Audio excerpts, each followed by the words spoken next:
I've seen it too many times. Somebody books the venue, signs the contracts, and starts dreaming about welcome cocktails and the ocean views, only for it all to unravel. Because they booked the venue before doing any real planning.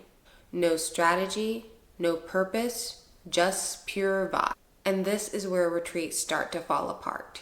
Not because the venue was wrong, but because the decisions weren't made first. So before you sign anything, I'm going to walk you through the first 5 clarity decisions you need to make as a retreat host. These are what actually make your retreat sell and run smoothly. Before you plan anything else, before you open a spreadsheet, think about your agenda, or even think about welcome gifts. You need to define your purpose. Why are you actually doing this retreat? Because here's the thing. When your purpose is fuzzy, everything else becomes harder. Pricing, content, marketing, even what you're promising people for when they show up. Are you creating deep transformation for clients who already know you? Are you trying to build brand visibility and get people to notice you? Are you re-engaging past clients or offering a premium in-person offer for your highest tier clients? These are very different goals, and they shape the entire retreat experience. The tone, the pricing, the format, the schedule, even the vibe in the room.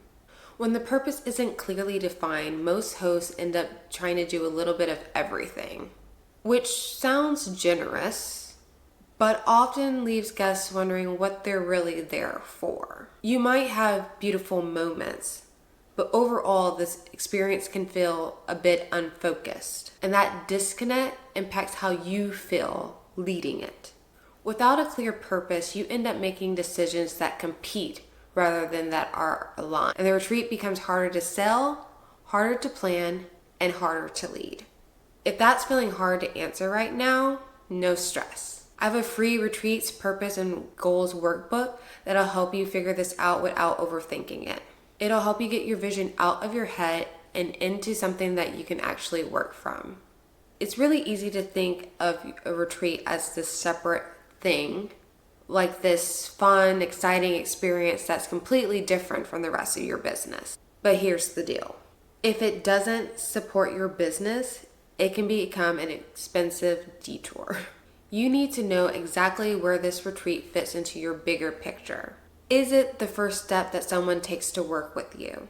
Is it a premium standalone experience for a select group?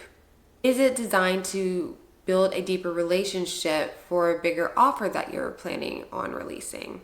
Or is it meant as a thank you or a bonus to your current clients? Because how you position it changes everything. Your pricing, your launch strategy, your content, even the tone of the retreat itself. And when that alignment is off, things begin to wobble pretty fast. You might underprice it because you're thinking about what might be worth it for your guests, but not taking into account the impact on your revenue. You might market to the wrong audience entirely, people who are interested, but not quite ready to take that leap. You might try and give everything away within that retreat because you're not sure what comes next. And suddenly you're exhausted, your offer feels off, and you've built this whole program and spent all this time on something that doesn't move your business forward. I've seen lots of people say, I just want to give my people an amazing experience. And that's great. But if it costs you momentum in your business or it drains you, that beautiful experience starts to feel heavy really, really fast. You're putting time, energy, and money into this. So the retreat shouldn't be pulling you off track. If anything, it should be supporting the business you're already building. Okay, let's talk money. This is where a lot of retreat hosts start guessing, or worse, avoiding. And I get it. It's uncomfortable. It's tedious. I also hate thinking about the budget.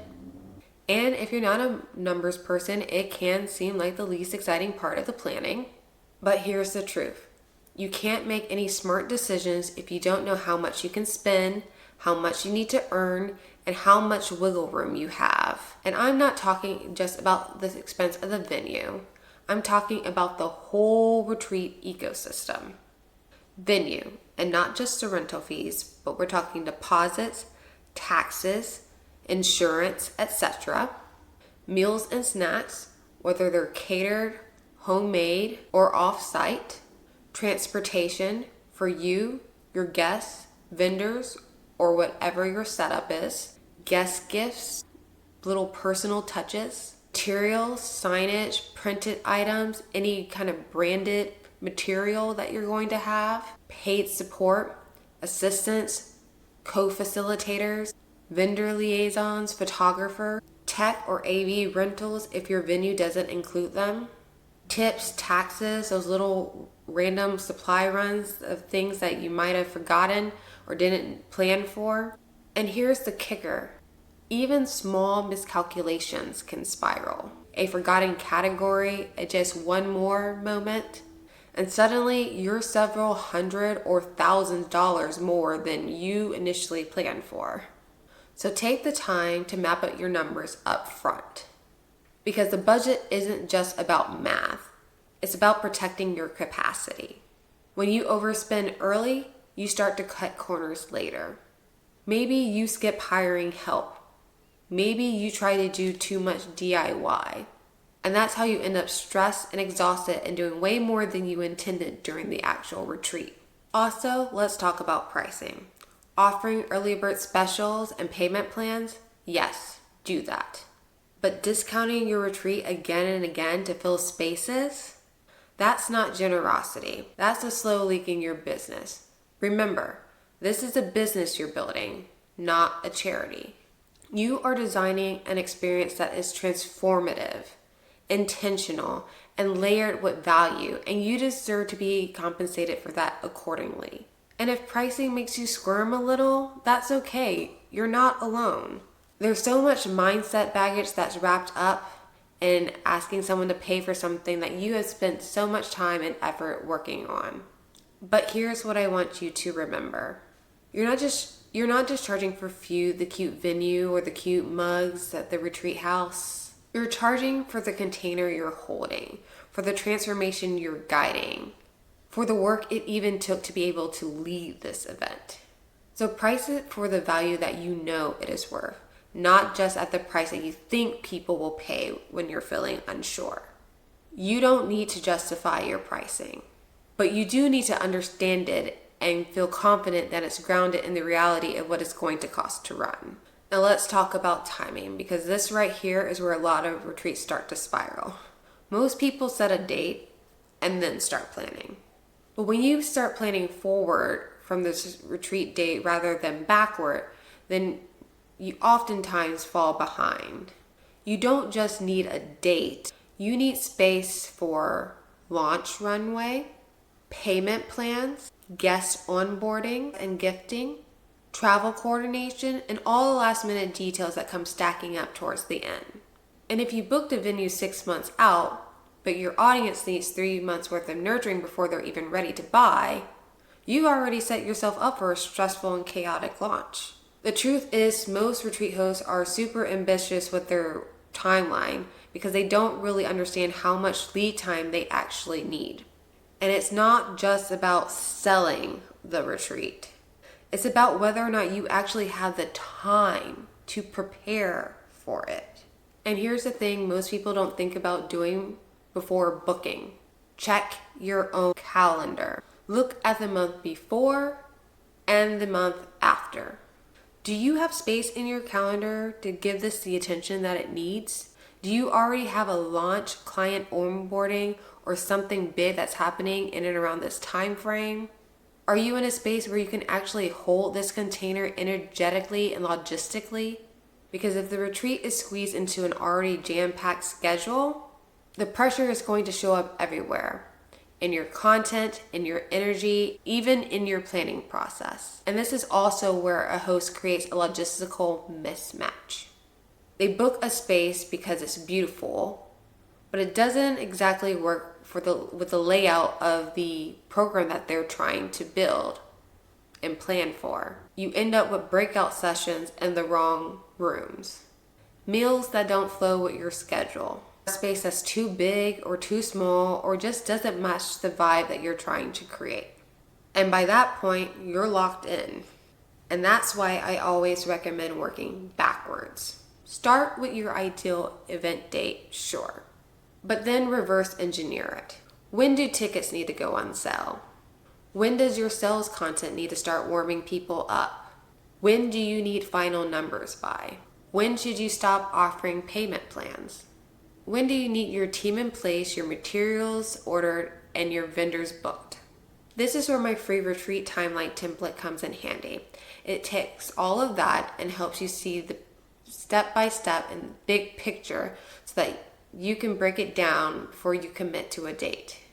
Because picking a date isn't just a calendar decision, it's a strategy decision. You deserve to create from a place of calm and not crisis. All right, let's get honest for a second. You can have the perfect plan, the dream venue, and a sold-out retreat. But if you don't account for your capacity, you will run yourself down into the ground. And when I say capacity, I mean all of it. Time, energy, focus, support, decision-making ability. Because you're not just leading this retreat. You're also running a business, possibly raising a family, managing clients, marketing, showing up, and just living life in general. So before you build this magical multi-day experience in your head, I want you to ask yourself this question honestly. Can I actually hold this? Do you have the space to actually plan this well and not just cram it in? Do you have help, or are you trying to handle everything solo? Have you already built in breaks for you, not just your clients? Because here's what I know. Most retreat hosts get into the middle of everything before they come to the realization that they should have asked for help weeks ago. It looks like handling check-in and trying to engage with guests at the same time, answering vendor calls while leading a session, staying up late printing name tags and checking off dietary requirements, forgetting your own materials because you're focused on everyone else's. You're not the assistant. You're not the behind-the-scenes team. You are the host, the guide, the visionary. And if you want to show up fully for your guests, to lead with presence, to hold space, to actually enjoy the thing that you work so hard to build, you need to decide ahead of time what you're not going to do. Make a list of the things that need to get done, and then delegate what doesn't require your voice, face, or leadership. That might include pre-event materials and guest communications, vendor scheduling, travel confirmations, on-site logistics, day of coordination, timekeeping, meals, tech, etc. If that list already has your head spinning, go ahead and grab the free retreat starter planning checklist down in the link below. It'll help you see all those moving pieces clearly so that you can go ahead and start assigning those roles now rather than later. Because support isn't a luxury, it's a leadership decision. If you're still here, that probably means this resonated. Maybe you've been making decisions out of order or skipping steps just to get things moving. Totally normal. Most retreat hosts do it. But when you slow down long enough to get clear on your purpose, your offers, your budget, your timeline, and what you can really handle, that's when everything starts to feel easier, more aligned, less chaotic. And now that you're thinking strategically, the next question is, okay, so when do I actually need to do all of this? We're going there next. I'm walking you through how to build your actual retreat timeline, including key milestones and when things really need to happen so you can stop second guessing yourself. Go watch that next. It's on the video on your screen now.